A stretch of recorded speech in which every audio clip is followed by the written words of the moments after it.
નમસ્કાર, આપ જોઈ રહ્યા છો ન્યૂ ભારત ન્યૂઝ અને હું છું ધ્રુવી। સરહદી કચ્છ જિલ્લામાં અને ગામોમાં આજે પણ પાણીની સમસ્યા જોવા મળી રહી છે। લખપત તાલુકાનું બેખડા ગામ વર્ષોથી પાણીની સમસ્યાનો સામનો કરી રહ્યું છે।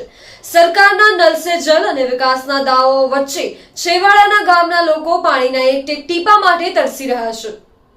આ દ્રશ્યો છે લખપત તાલુકાના બેખડા ગામના। અહીં વસતા 1800 થી વધુ લોકો અને 2,500 જેટલા પશુધન માટે પાણી અત્યારે સૌથી મોટી સમસ્યા છે।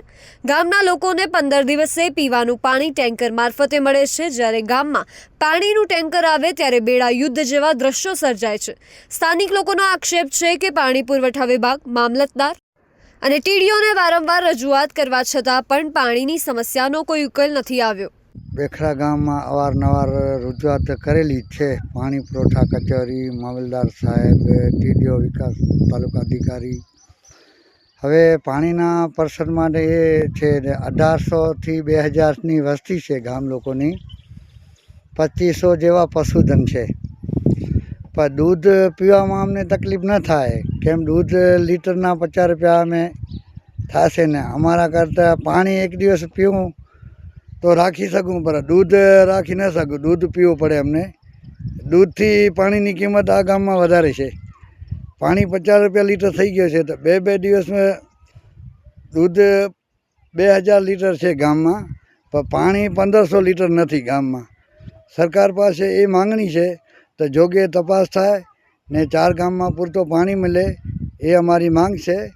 છેવાડાના ગામ છે બેખડા, ચકરાઈ, ચામરા ને 2024 9 મહિનામાં 5 બાળકો મરી ગયા હતા। ત્યારે તંત્ર બધી પૂછા ગામ લોકોની કરી હતી તો તમારો જે પર્સનલ હોય એ હાલ થઈ જશે। હજી 2 વર્ષ થઈ ગયા છે રજૂઆત પાણી માટે। પાણી પુરવઠા કરીને જાઉં તો સાહેબ પાણીની કેમ ગામમાં આવતો નથી, એ કે આવી જાય સાહેબ તમારા કને ટેન્કરની સુવિધા નથી તો લેન તૂટી જાય તો ટેન્કર તો મોકલવો પડે ને। 15 દિવસ રહી ને પાણી ગામમાં આવે તો ગંભીર પરિસ્થિતિ કહેવાય। છેવાડાનું ગામ છે, અમે નાગરિક ભારત દેશના સાહેબ।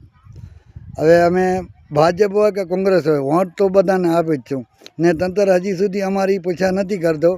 હજી પૂછા ના થશે તો અમે ચકાજામ કરશું, ગાંધીજી માર્ગે આંદોલન કરશું ને એ અમારી માંગ છે ને તપાસ થાય જોગે ને એને અમારો પૂરતો પાણી મળે, એ ગામ લોકોની માંગ છે। લખપત તાલુકાના મીંડિયા જૂથ ગ્રામ પંચાયતના બેખડો સહિત લખપત તાલુકાના બેખડો, છેલાવાન, સાંદ્રો, ચામરા, ચકરાઈ સહિતના દુર્ગમ વિસ્તારની અંદર પાણીની બહુ ભર શિયાળે બહુ વિકટ પરિસ્થિતિ છે। 15 દિવસ સુધી પાણી નથી આવતું, જેના કારણે લોકો અમે જીએમડીસીને ટેન્કર ત્યાં મોકલીએ। જીએમડીસીના અધિકારીઓ રિક્વેસ્ટ કરીએ તો જીએમડીસીના અધિકારી ચોક્કસ ત્યારે જ પાણી મોકલી આપે છે, પરંતુ એક ટેન્કર જાય અને સામે ટેન્કરની ક્ષમતા 10,000 લીટરની અને સામે સમજી લો 1500થી 2000 માનવ વસ્તી એટલું જ પશુધન હોય તો લોકો પાણી માટે પડાપડી કરીને, તમે વિડીયોના માધ્યમથી જોયું છે, સ્ત્રીઓ એક વાસણો સામસામે